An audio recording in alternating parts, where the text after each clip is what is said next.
Bienvenidos a Vive Televisión. Hoy en nuestro debate constituyente campesino y pescador con dos invitados de lujo. ¿Quiénes nos asisten hoy, Emma? Está nuestro compañero agrarista, William Gudiño, quien estuvo al frente del Instituto Nacional de Tierras y hoy, bueno, sigue siendo un hombre de la lucha popular campesina y de los comuneros y comuneras. William, bienvenido. También está por aquí Glaudis Álvarez, que es un agricultor del Consejo de las Organizaciones Campesinas de Base. ¿Sí? Del Estado Lara. Del Consejo Presidencial del Estado Lara, un guaro. Así es. Agricultor. No, y en Lara estamos de fiesta, ¿no? Sí. ¿Cómo nos fue allá con la almiranta? Bueno, excelente. Tremenda victoria que se obtuvo a través de la almiranta. Un apoyo total. Pudimos deslastrarlo ya de ese falsón que duramos 8 años con ese personaje ahí echándonos broma. Bueno, son momentos de nuevos aires en todo el país con un nuevo proceso electoral que tuvimos y que nos fue, bueno, maravilloso. William nos decía hace rato, porque tenemos rato hablando, y nos decía, William nos refería que hoy teníamos 100 años, cumplíamos 100 años de la revolución bolchevique, ¿no, William? Sí.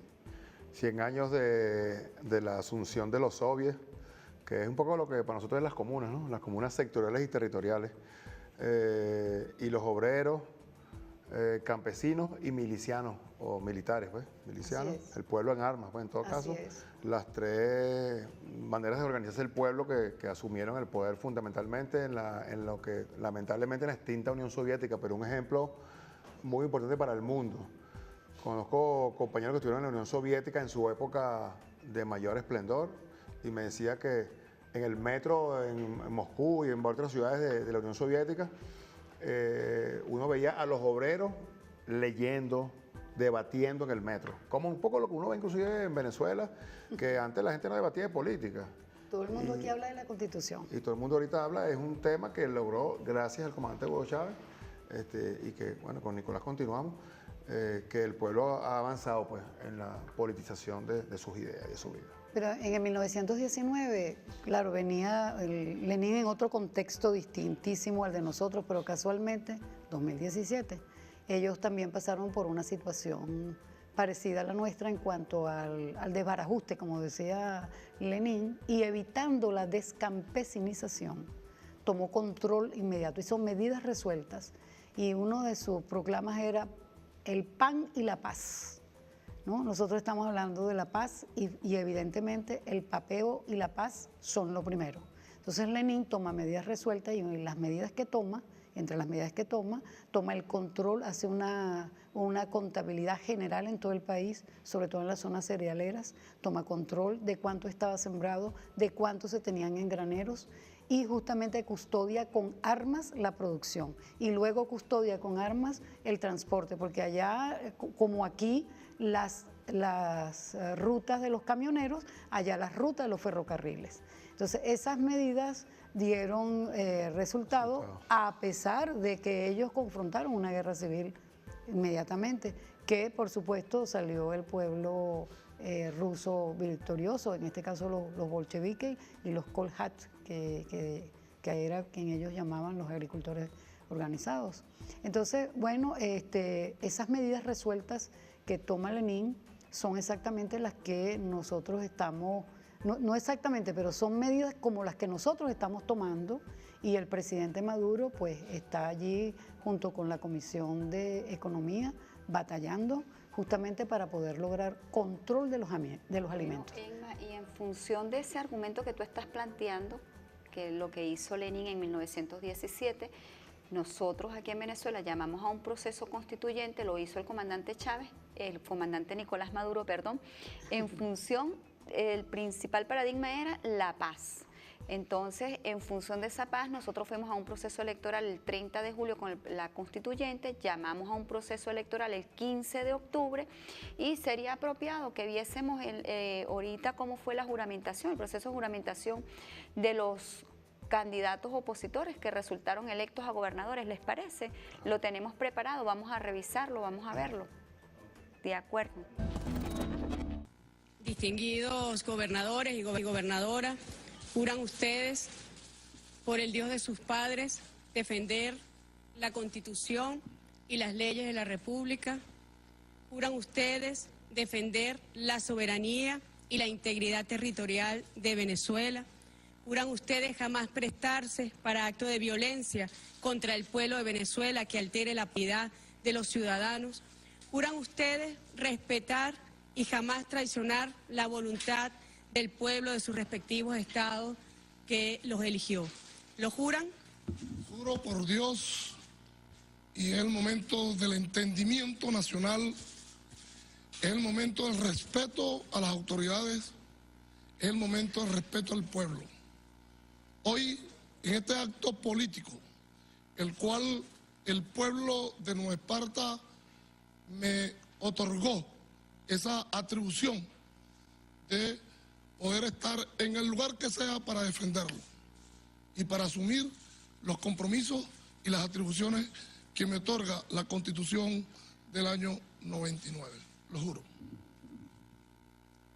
En nombre del pueblo tachirense, no solo de quienes me eligieron, sino de toda la población, que en sus hogares y en sus rostros mostraban anhelo de cambio, en honor a un pueblo que espera un gobierno para todos.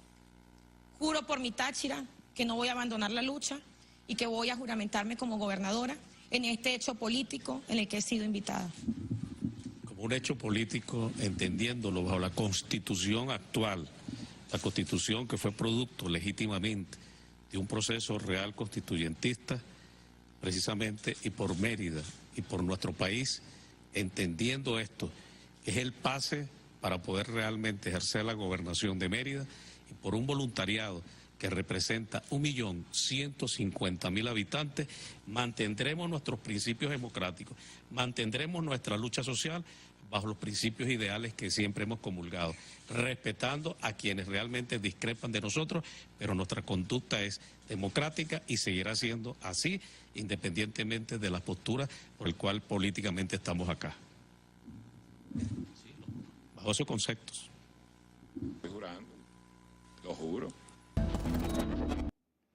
Precisamente, y estamos en debate constituyente, nos sorprende un poco el lenguaje gestual de algunos candidatos. Mientras Maduro recibe a los gobernadores con la mano y les dice, aquí está mi mano para gobernar junto con ustedes, aquí está mi mano para entregarle unos recursos multimillonarios para que gobiernen. De igual manera, William, el papel que van a cumplir nuestros militantes y nuestros candidatos que no obtuvieron los resultados que esperábamos, pero que ahora son, digamos, los protectores de esos estados. Sí, bueno, la política no es un problema de deseo. Además que nos apegamos a lo que hemos visto hasta el presente. Si uno analiza Miranda, Lara, Amazonas, uno ve el trabajo que han hecho los gobernadores que ya dieron el paso. No se le conoce, como dice siempre mucha gente del gobierno, y nosotros también decimos, no se le conoce ninguna obra importante a ninguno de esos gobernadores. Nada importante a favor del pueblo, ni una vivienda hecha. Bueno, todo el pueblo vio las viviendas, vamos a llamarlo vivienda, que creo que no le cabe el término, que Capriles Larraón que intentaba promover como parte de su programa de gobierno.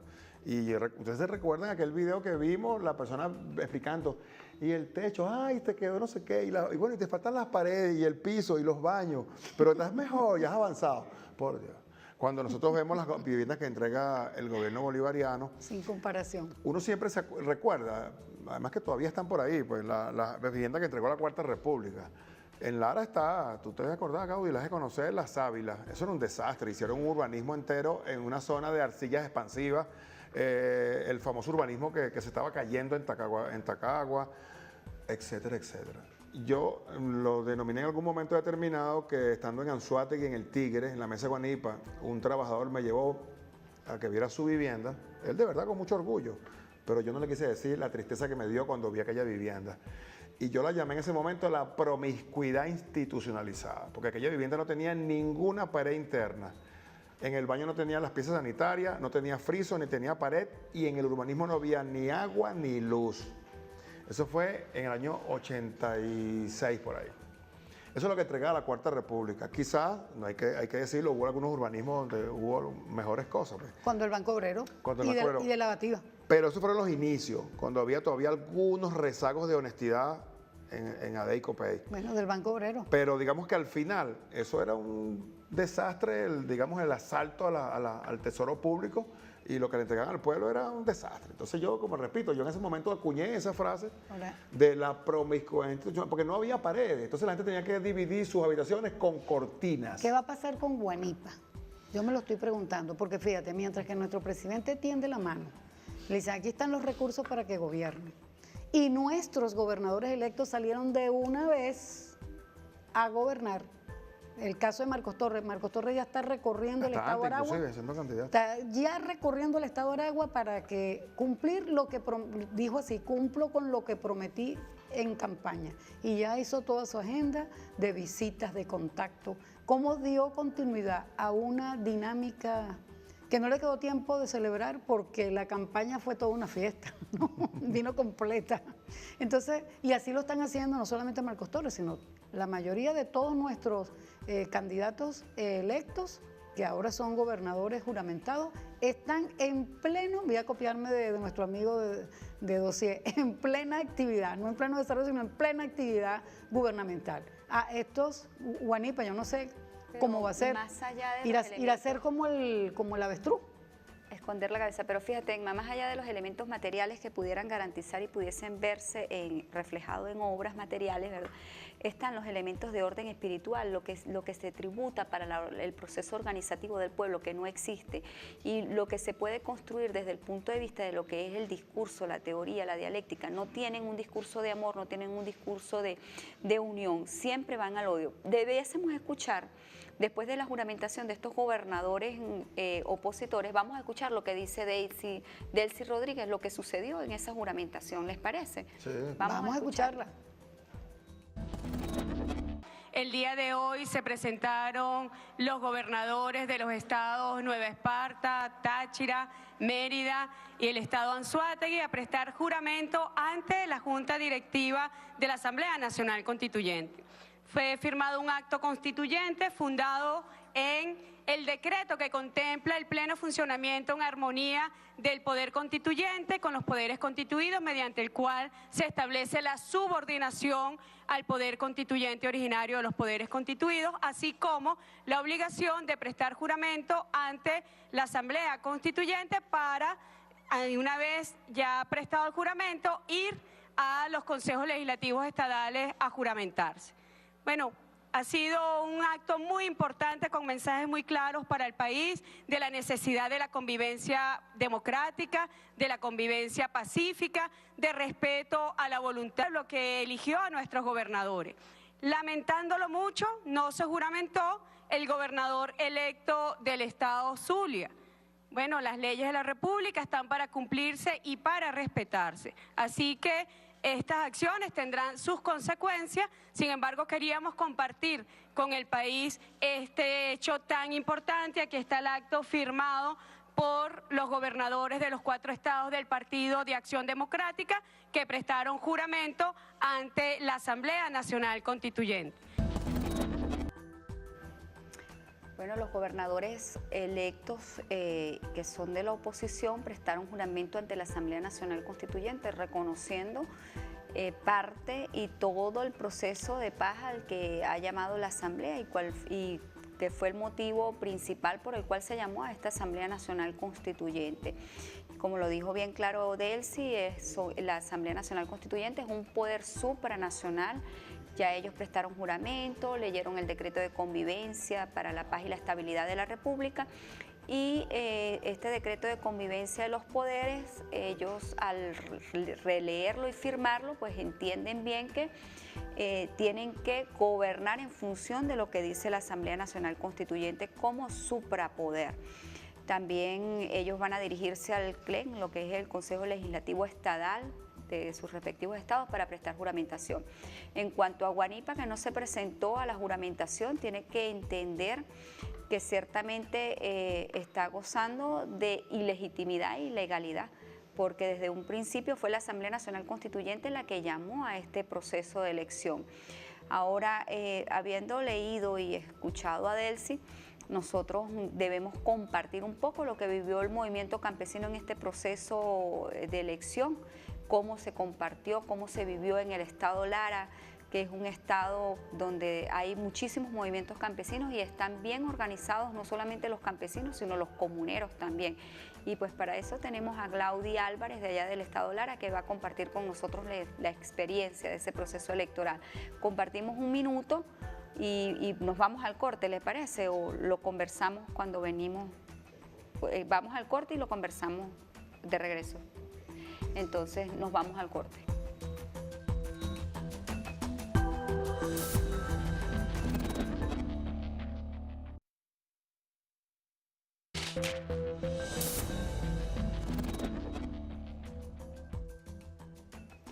De regreso en esta noche maravillosa con nuestro debate constituyente campesino y pescador. Antes de irnos al corte le preguntábamos a Glaudi cómo había sido la experiencia del movimiento campesino en el estado Lara en el proceso de elección, porque aunque tenemos una Asamblea Nacional para que sean serios, ahora le metimos gobernadora para que sean más serios.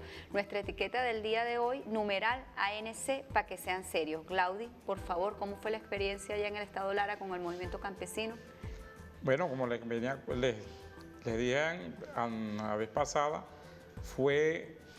ni se lo esperaba ni la oposición, ni quizás algunos militantes de nuestra revolución. Fue más el 61%, yo sé que fue más, que salió a votar a nombre del proceso revolucionario, en este caso con la almiranta. Veníamos de tener un gobierno nefasto en las manos de Henry Falcón, que duró 8 años ahí, y este personaje nunca no ayudaba al pueblo. Lo que estábamos hablando hace rato, que habló William de la vivienda. Ellos no han hecho vivienda, no construyen vivienda y nada más no es vivienda, son varias cosas. La parte rural no está siendo apoyada por la gobernación de Lara, en ese caso en las manos de Enrique Falcón. La vialidad rural, eso es inservible, la parte agrícola. Pero el campesinado no ha desmayado y no ha traicionado la juramentación que le hizo a Chávez. Es lealtad que le tenemos al comandante Chávez, la parte campesina y la parte rural. Nosotros estamos agradecidos porque la gente salió a votar sin que la gente lo fuera a buscar, sino que ya hay un compromiso para salvar la revolución y sabemos que nos están haciendo de las miles trampas para ver si nos vence con el tema de la comida, con el tema de toda la guerra económica que hay en el país. Además de eso, los campesinos, como les digo, ya tienen un juramento con Chávez, porque Chávez sembró en tierra fértil. El campesino nunca ha traicionado, sabe cómo se bate el barro que hicimos nosotros en nuestra tierra y el campo está haciendo, por lo menos en estos momentos, se está produciendo, pero muy bajo, porque venimos de lo que estamos hablando de Henry Falcón, no apoyó al campo. Lo de la pintura y eso, gracias a Dios que ya llegamos con la almiranta, se ven ya que está dando esta respuesta, lo que estamos hablando ahorita de que hay gobernadores que están trabajando de una vez. O sea, antes en campaña, pero se estaba trabajando. Y ella también anduvo en eso y anda. Hay un equipo. El campesino allá, como le digo, apoyó. Está claro que por ahí es donde tenemos que tener esos poderes en nuestras manos para poder tener ese cambio que tanto anhelamos también para llegar al Estado comunal. Yo les hablo que el municipio Torre pasa de 35 comunas, el Estado va a pasar más de 140 comunas. Nosotros ganamos las 17 parroquias en el municipio Torre, que ni el comandante Chávez lo logró, porque él sí arrastraba muchos votos, pero no pudo lograr una parroquia que se llama Altagracia, que es donde estoy yo, en un eje semiárido. Y esa todo el tiempo la perdíamos y la almiranta la ganó esta vez. O sea, se fue le dimos a Falcón una pela, como hablamos nosotros criolamente, para que él no pudo ni va a poder con la parte de la revolución, porque la revolución vino para quedarse. El comandante Chávez sembró allá, nosotros ya hemos expandido tanto con la parte comunera, y la esperanza es que el paso al Estado comunal, a la parte de las ciudades comunales y a las confederaciones de comunas, todo eso tiene que dar ese paso. Y para eso tenemos la constituyente. En la constituyente tenemos que engranar todos esos poderes, poder de los locales, poder de la gobernación, todo para que haya ese paso que la gente, el comunero, el campesino, las organizaciones campesinas, todas las organizaciones anhelan que el nuevo Estado comunal reine en nuestra patria, para que así sea, pues, para que tengamos el comandante Chávez nos hablaba de esa transición de poder, y es lo territorial. Yo les hablaba que nosotros venimos de una zona que venimos de pasar 2 años de sequía que ha afectado el ambiente fuertemente. Bueno, nosotros lo que queremos es que eso se prevalezca. Hay sitios donde nosotros venimos que se ha perdido el 100% de una especie maderable que tenemos nosotros en la zona donde nosotros venimos. Se perdió por 2 años de verano que causó ese desequilibrio. Y nosotros vemos eso, que para que un árbol de eso vuelva a llegar tiene que pasar 50 años, un ejemplo, para que vuelva a llegar en esos pequeños relitos que quedan en nuestros espacios. Ajá. Fíjate, Glaudi y Emma, Glaudi hablaba de que el comandante Chávez sembró, es decir, que nosotros somos la semilla. Y nuestro programa del día de hoy, tú lo definiste como la semilla. No, nosotros hoy debemos hablar de la semilla como la fuente de la vida y del agroalimento. Vamos a ver un micro del comandante Chávez donde y continuamos. Él habla, y continuamos. Perfecto, ¿estamos de acuerdo? Sí, William. Viva Chávez. Amén. Viva Chávez.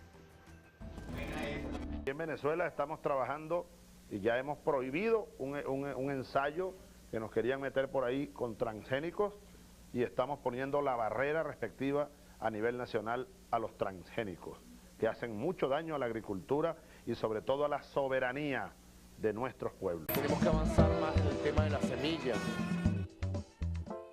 de semillas campesinas, semillas agroecológicas. Hay que avanzar más en ese tema, a producir, a trabajar. Aquí tenemos que salir también, bueno, al debate. ¿Qué son las patentes? Es conocimiento universal. ¿Quién dice que si nosotros aquí podemos desarrollar esta tecnología teniendo aluminio, teniendo madera para el papel, etcétera, por qué no podemos hacer esto? Yo tuve una reunión interesantísima con el ministro Samán al respecto de lo que es la propiedad intelectual y lo que son las patentes. Y le autoricé para hacer unos cambios, para iniciar pues un proceso de cambios que debe llevarnos incluso al tema jurídico, a las leyes. Nosotros no estamos obligados aquí a subordinarnos a las leyes del capitalismo mundial, pero para nada. Tenemos que romper esa dependencia. Adelante, Emma. Bueno, estamos en debate y ahí está clarito lo que nos dejó Chávez. Yo me voy a permitir leer un poquito lo que son los objetivos de la ley de semillas. Es justamente la ley de semillas, su objetivo es preservar y proteger. Y proteger la producción y la multiplicación, la conservación y la libre circulación del uso de la semilla. Que hay que cambiarle y constitucionalizar, que en la ley de semilla dice garantizar, no lo pongamos en futuro, presente indicativo, garantiza de una vez, que sea mandato y acción. Sí, taxativo. Entonces, ¿qué garantiza? La investigación, lo que está diciendo Chávez. La gente duda de cuando se habla de lo campesino porque los campesinos lo asocian a lo pobre, a lo malo, a lo atrasado y a lo viejo, al pasado. Y resulta que la producción de alimentos de los campesinos y las campesinas es la que más se acerca a la naturaleza, porque la característica principal de la agricultura campesina es que no es capitalista. Tiene excedentes ciertamente, pero su objetivo principal es la comida de la familia y de los vecinos. Entonces, Totalmente de acuerdo con lo que dice Chávez. La visión agroecológica, ahí está. La distribución e intercambio socialista de las semillas. Eso es lo que hacemos los campesinos y campesinas. Privilegiando que la producción nacional de las semillas, la valoración especial de lo indígena, de lo afrodescendiente y de lo campesino y local. Es decir, contraria a las patentes son justamente el uso privado de la semilla, es captar la información, es robar, porque no es otra cosa, sino traficar con el conocimiento ancestral y convertirlo en propiedad privada, cuando es propiedad de la humanidad. El obtentor de semillas es otra de lo que es contrario y, por supuesto, prohibiendo, dice justamente nuestra ley de semillas, la liberación de semillas transgénicas. Está clarito lo que Chávez dice. Aquí la Monsanto tiene su maleta ya preparada y la mirada al futuro es alcanzar la seguridad y la soberanía agroalimentaria, con un concepto que también está en nuestra ley de semillas, que debe constitucionalizarse de la A a la Z, del artículo 1 al artículo 71. Por cierto, esa ley fue aprobada el 28 de octubre del 2015 y en aquel entonces era Diosdado Cabello el presidente de la Asamblea Nacional Constituyente. Esa ley total, no es negociable ni hay nada que mejorarle, solamente poner los verbos en el tiempo que corresponde de manera taxativa para que el decisor tome las acciones que corresponden a ella. Pero ella es la que valora la agricultura indo-afrocampesina. Por eso es que decimos que nos diferenciamos de la agricultura industrial y de la agricultura capitalista. La agricultura capitalista es la que usa los transgénicos, es la que patenta, los agrotóxicos, etcétera, etcétera. Ahí está, pues, un cambio de modelo agrícola para que esta ley radical, esta ley de futuro, esta ley chavista de la semilla sea constitucionalizada desde el artículo 1 al artículo 71. Aquí tenemos espacio. Las organizaciones campesinas de las cuales formamos parte, compañeros, y las organizaciones comuneras y las organizaciones de la agroecología. Y nosotros sí decimos así, con fuerza, vamos a lograr la constitucionalización de la ley de semillas. Ese tiene que ser nuestro legado como campesinos y campesinas. William, en todo este tiempo porque tú hay que decirlo coloquialmente, has caminado el llano, los Andes, porque fuiste, entre otras cosas, presidente del Instituto de Tierras, ¿no? ¿Cómo veías tú, cómo analizabas tú el tema de la semilla? ¿Cómo lo veías desde el punto de vista de autoridad administrativa para el momento? Sí, bueno, es un tema bastante amplio. Yo ya estaba escuchando a Egma y a ti ahora con tu pregunta y me venían muchas cosas, ¿no? La semilla es fundamental. Por ahí es como, no sé, no lo puedo decir en televisión, pero por ahí nos tienen agarrados, pues. Pero es la fuente de la vida y el alimento. Claro, porque la semilla viene lo principal, pues si nos llegan a atrapar, a convertir en mercancía la semilla, que es el objetivo central del tema de la transgenización, yo no sé si se puede decir así, del transgénico, pues. Sí. Bueno, hay gente que cuenta, yo no sé si eso es verdad o no, porque no estaba en México, pero lo que dice, lo que uno lee, es que en México se está desapareciendo el maíz autóctono, que ya no hay, solamente hay semilla transgénica, porque lamentablemente, bueno, por los gobiernos que ha tenido México, pues, el TLC, el Tratado de Libre Comercio con los Estados Unidos, bueno, permitió la entrada de, como dicen los orientales, pues, cuánto hay en tema de semillas. Se congeló la revolución al desaparecer Zapata del corazón. Zapata se lo dan, sí, lamentablemente. Entonces, bueno, pero yo quería agregar además el tema de la semilla, que es vital, de verdad vital, porque por ahí inicia todo el tema de la agricultura, pues sin semillas no hay agricultura. No hay cómo arrancar, no hay cómo sembrar.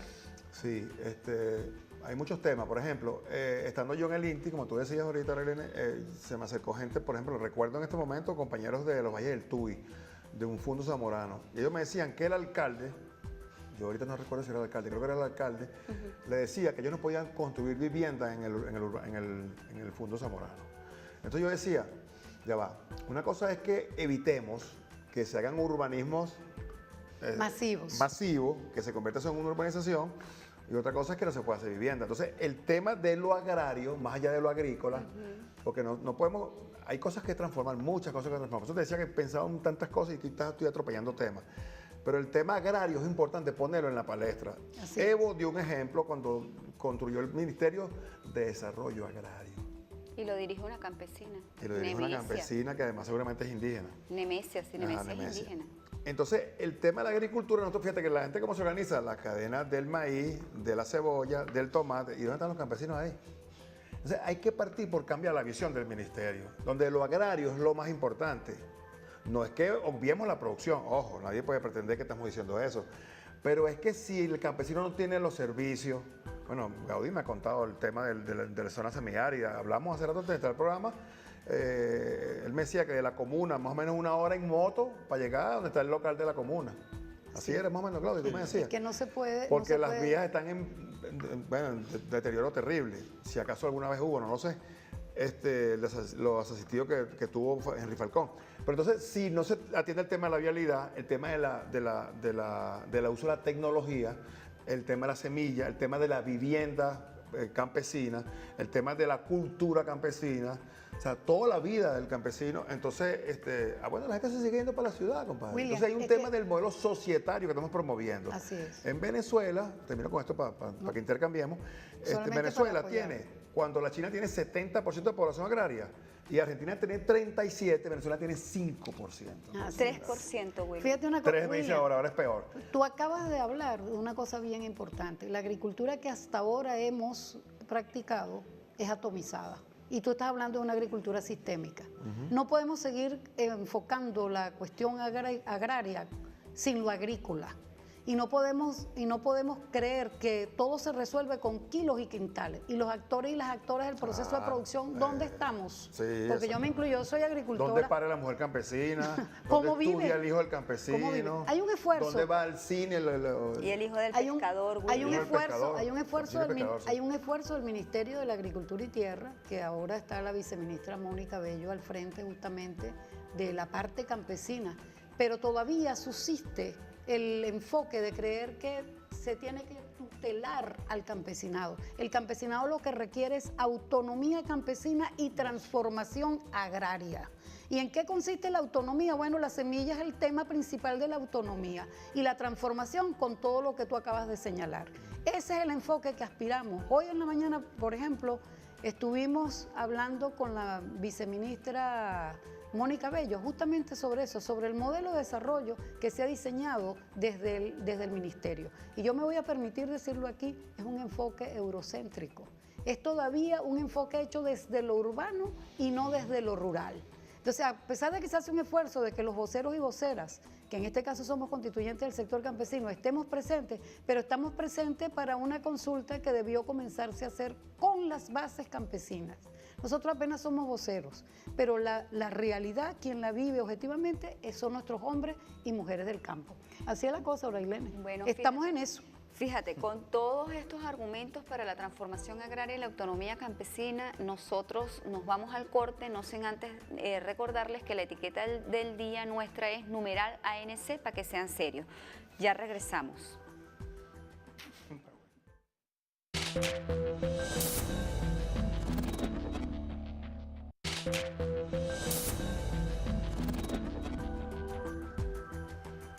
Bueno, de regreso a nuestro debate campesino y pescador. Recordemos todos que nosotros nos debemos a dos sectores, al sector pescador y al sector campesino. Glaudi nos puede decir cómo vivimos en el campo el tema de la transformación agraria. Glaudi, tú que tienes la experiencia ahí del día a día con la tierra, que es diferente, porque es diferente hacer agricultura aquí en Caracas, agricultura urbana aquí en Caracas, que hacerla allá en Lara. Cuéntanos, por favor. En Falcón. Bueno, el tema es cultural y nos han transculturizado y por ahí fue donde nos han llevado a esto, pero lo que estamos hablando, que hablamos de las semillas, de lo transgénico y de todo eso. Nosotros nos han ido quitando eso, el conuco. ¿Cómo nos han ido desapareciendo el conuco? Nosotros mantenemos nuestro conuco. En nuestro pueblo todavía muchas personas tienen su conuco.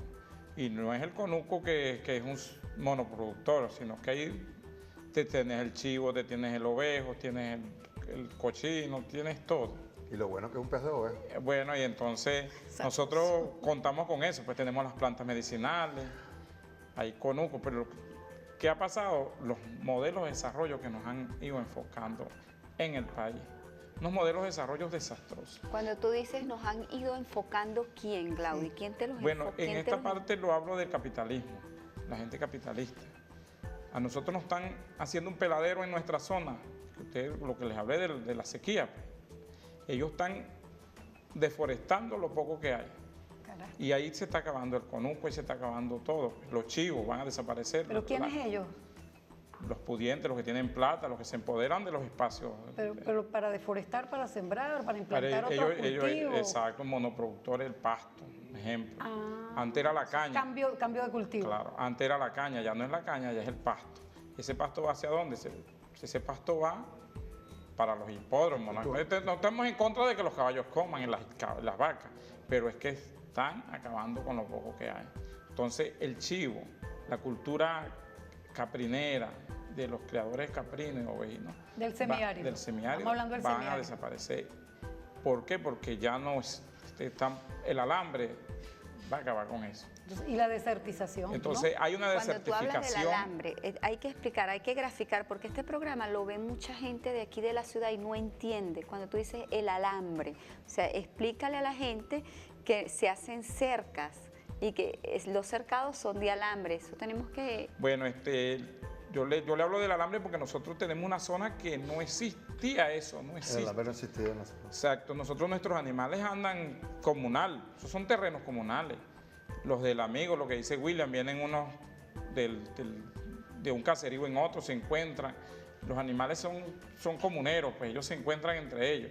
Entonces eso se ha ido perdiendo porque de golpe 4 o 5 años para acá ha venido pero lo que se llama un desastre agroecológico. Allá la desertificación va, pero como les digo, pues va a desaparecer toda esa cultura que nosotros hemos luchado, porque a nosotros nos han buscado hasta desaparecer como campesinos, como luchadores. Yo vengo de una lucha con mi papá desde que yo tenía 6, 7 años, yo andaba con mi papá en esas luchas. Y él nos enseñó cómo era preservar la naturaleza, cómo cuidar las vegas de los ríos, de las quebradas. Y los abuelos, todavía nosotros tenemos el conuco que era del abuelo de mi papá.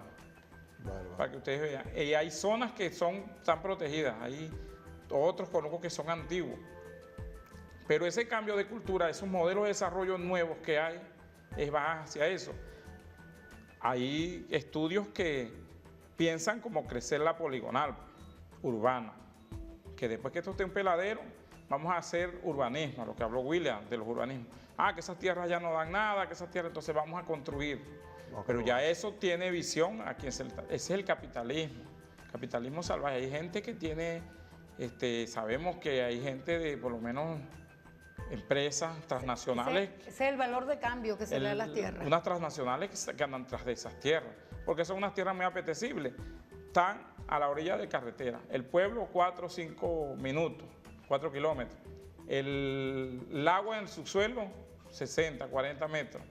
Entonces ellos llegan, hacen 4 o 10 pozos, lo que ellos quieran, y pueden producir. También el uso. Ellos en la zona donde están ellos, en la zona semiárida, hacen los pozos artesanales, sí, pico y pala. Porque el nivel freático está alto.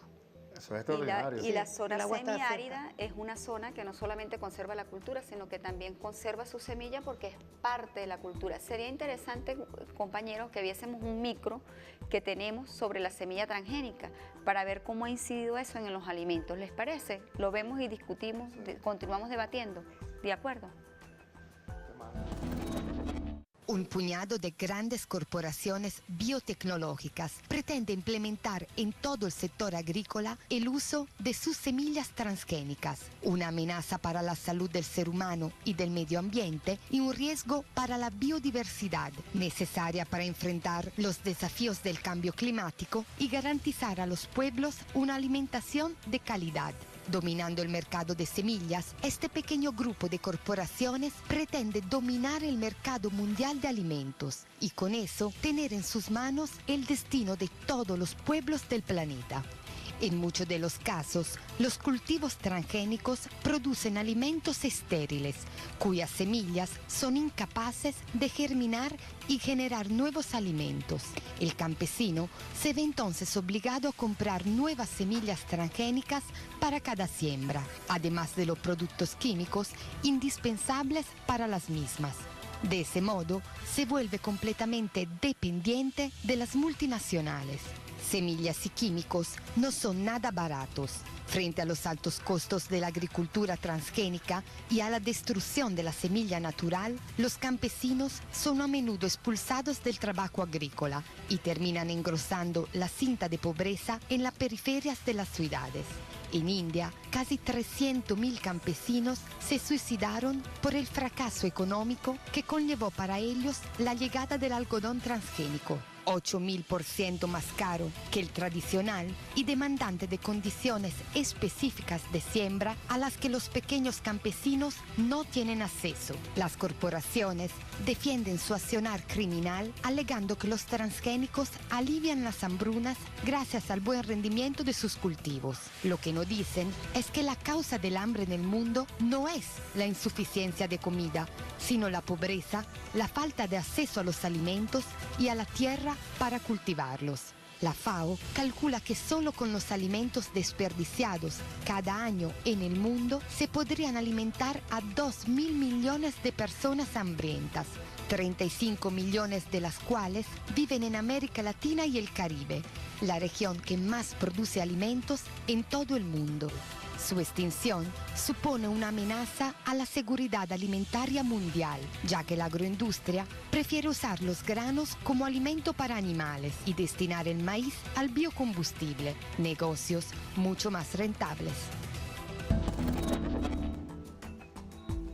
Ya nos lo decía Gaudí desde su experiencia en el estado Lara, el proceso de desertificación que estamos viviendo, la fagocitosis urbana, cómo nos van quitando las tierras. Vemos que son elementos que están inmersos dentro de lo que ha venido haciendo el capitalismo, lo que es la transculturización y lo que es el desplazamiento nuestro de nuestras tierras para la producción. Entonces, ya desde esa visión más local que Claudia nos explicaba, nosotros también vamos a escuchar lo que el compañero William Gudiño nos va a aportar al respecto. Esta es una lucha terrible. De verdad, el mundo es fundamental el apoyo de los campesinos y comuneros en este tema. En general de los trabajadores, pues, visto de la manera como lo vemos, pescador, campesino, urbano, agricultores urbanos, etc. La resistencia a todo este tema. Fidel lo decía, lo comentábamos hace rato en el corte, la revolución es cambiar todo lo que debe ser cambiado. Y nosotros, desde acá de este programa, creo que debemos hacer un llamado a que veamos eso. Pues. Un ejemplo, bueno, la harina de maíz que seguimos consumiendo. Pues. Nos impusieron desde hace, ¿qué? 40 años el tema de la harina de maíz precocida. Arepa industrializada. La arepa industrializada, que en su proceso se le extrae las proteínas, de ahí extrae el aceite, y al ciudadano se le da solamente el carbohidrato. Es decir, que ese maíz que tanto se hablaba Lorenzo Mendoza, solo sirve para engordar. Entonces, como reservas nacionales puede ser para la hora de desastre, de hambruna, qué sé yo. Pero para el alimento cotidiano no, porque entonces el maíz, que es tan bueno para la alimentación, bueno, se le extrae la parte que alimenta, pues la que es la parte del germen para extraer el aceite. Y esa parte de donde se le extrae el aceite y las proteínas es para el alimento balanceado para animales. No, y Mendoza pone los hilos que están en la encrucijada de Turmero. Sin maíz no hay arepa. Y nosotros le decimos desde aquí, sin campesinos no hay maíz, cabeceñame. Entonces, fíjate, ese tema industrial hay que revisarlo, porque a propósito que hablamos esta mañana, estuve ahí, asistí a la mesa del tema industrial del Consejo Campesino Constituyente y se hablaba un poco de ese tema, ¿no? Lamentablemente llegué un poco tarde, pero esos son los temas que hay que discutir. Por eso yo siempre apelo a Fidel en estos casos.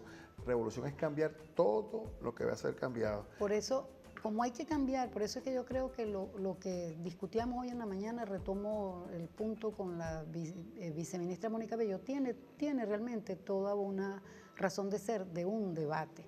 de un debate serio entre compañeros y compañeras, es decir, el Ministerio de la Agricultura, Producción y Tierra y las bases campesinas. Necesariamente el plan que quiere llevar a cabo con respecto a la parte campesina tiene sus bemoles y hay que discutirlo, hay que razonarlo, porque lo que queremos es precisamente, lo que debe insistirse es en un cambio de modelo, cambiar lo que se tiene que cambiar y entender desde ahorita que cada pueblo tiene que sembrar lo que realmente va a comer. Y otra cosa importantísima, que lo hizo un señor que se llama Ploek, un mundo sin campesinos y campesinas es un mundo sin campesinos y campesinas es un mundo mejor con ellos, de modo que, y que sin ellos, de modo que se entienda que si caracterizamos la agricultura capitalista no la podemos reproducir porque es contradictoria a lo que nos está diciendo Chávez y a la vida. Nosotros estamos construyendo el socialismo y nuestra agricultura, justamente cuando nosotros los campesinos hablamos de la mano vuelta y de la callapa, ¿qué es eso? Eso es socialismo. Mano vuelta y callapa son socialismo. Está en nuestros genes. Está en nuestros genes. Cuando hablamos de conuco, siembro para la familia, pero también siembro para compartir y los excedentes, porque tengo que ponerme la ropita, pues. Entonces, de tal manera que la agricultura, y la agricultura que vemos en la calle es la de los campesinos y campesinas. La agricultura que nos hace hacer la cola es la agroindustrializada. Entonces, ese modelo nosotros tenemos que ver cómo lo revisamos. Eso de que hay gente que sembró arroz con el dinero que nuestro presidente les ha aprobado y la está embolsando en paquetes que dicen Made in tal país, eso también tenemos que verlo y revisarlo, porque justamente eso es lo que es lo irregular y es lo que tenemos que cambiar. Yo creo que el retomar el conuco como fuente de la diversidad y la semilla como la vida y como el agroalimento. Y el uso de las energías alternativas. La China se metió en una carrera de industrialización y desarrollo. Digamos, pasó esa época donde se vio hacia adentro, hizo un desarrollo endógeno. Acuérdense que la China no estaba en el contexto mundial hasta hace, no sé, 15, 20 años. Y la China era, con un sexto de la población mundial, no aparecía entre los primeros 10, 15 países consumidores de energía fósil, petróleo, pues. ¿Por qué? Porque en China todos los campos chinos ni se usa fertilizante químico, es decir, abono, producto del reciclaje de los desechos orgánicos. Y todas las unidades de producción china tienen biodigestores. Y todo está sembrado. Y todo está sembrado. Ese modelo hay que regresar, que la gente nos diga que ustedes son atrasados, que nos diga lo que quieran. Pero es que algún día se va a acabar el petróleo, compañero. Tiene que ser. Y no tenemos que esperar eso. Pero es que además de eso, es que nosotros necesitamos tener una vida mucho más digna y más limpia. Seguir promoviendo enterrar la basura, eso es sumamente estúpido. Aquí está la quinta línea de Chávez viviste y coleando. ¿Para dónde nosotros vamos a estar buscando a Dios por los rincones si tenemos a Chávez frente a frente? Quinta línea de Chávez. Fíjense una cosa, compañeros, lo que ustedes están argumentando, que es volver al campo, que es recampenizarnos nosotros, debemos tomarlo en serio, porque muchas veces se nos ha tildado a nosotros los campesinos como los más ignorantes sobre el planeta y resulta que nosotros los campesinos somos quienes tenemos todo un bagaje, todo un universo de cultura para sobrevivir y sobrevivir en función de lo que la naturaleza nos plantea. El más cercano y el que vive día a día en convivencia con la naturaleza somos nosotros los campesinos. Es el concepto de recampesinización y el concepto de descampesinización lo tenemos en los cerros de Caracas. Así es. Bueno, fíjense una cosa. Un cambio de modelo. Con eso es necesario. En la asamblea y transformación campesina es necesaria. Eso tiene que ser la lucha del sector campesino en la Asamblea Nacional Constituyente. Glaudi tiene 30 segundos para despedirse, para que le dé 30 a William. Bueno, muchas gracias por habernos recibido aquí en nuestro programa, porque me siento que es un programa nuestro, de nuestros campesinos, de nuestros pescadores. Chócala. Así es. Soñaba con estar aquí, tenemos mucho que contar, tenemos muchas cosas buenas que decirle al país, a nuestra gente, a nuestro pueblo, que sí hay esperanza en esta patria, que para eso estamos, que hay unas manos en el campo trabajando, produciendo sanamente y bueno, felicitarnos a todos y toda nuestra patria debe dar el todo por el todo para que se dé ese sueño del comandante y como lo dijo Emma, tenemos un plan de la patria que hay que ejecutar. Y bueno, gracias. Siempre bienvenido, Glaudio. Siempre bienvenido. Bueno, y se gracias. repetirá la visita. William. Bueno, fíjate, yo quería desde acá mandarle un mensaje a Wilmar Castro. La última vez que conversé con él, conversamos de la Universidad Campesina, que es una propuesta que fue empujada por mucha gente, pero en esencia por la Red Nacional de Comuneros y Comuneras, y que ahorita está en una crisis tremenda. Nosotros aspiramos que ese proyecto sea retomado, lo conversé con él en una oportunidad, él me planteaba, creo que lo puedo decir acá, que la universidad pasara al Ministerio de Agricultura y Tierra. Yo le decía, y con esto doy un mensaje al mismo ministro de Ciencia y Tecnología, Educación Universitaria, que esa universidad campesina puede estar escrita a los dos ministerios, pero que además de eso sea gestión de los campesinos y pescadores. Bueno, con estas propuestas maravillosas del sector campesino, nosotros nos despedimos hasta el próximo miércoles y volveremos a estar con ustedes en nuestro debate constituyente campesino y pescador. Nos vemos, camaradas.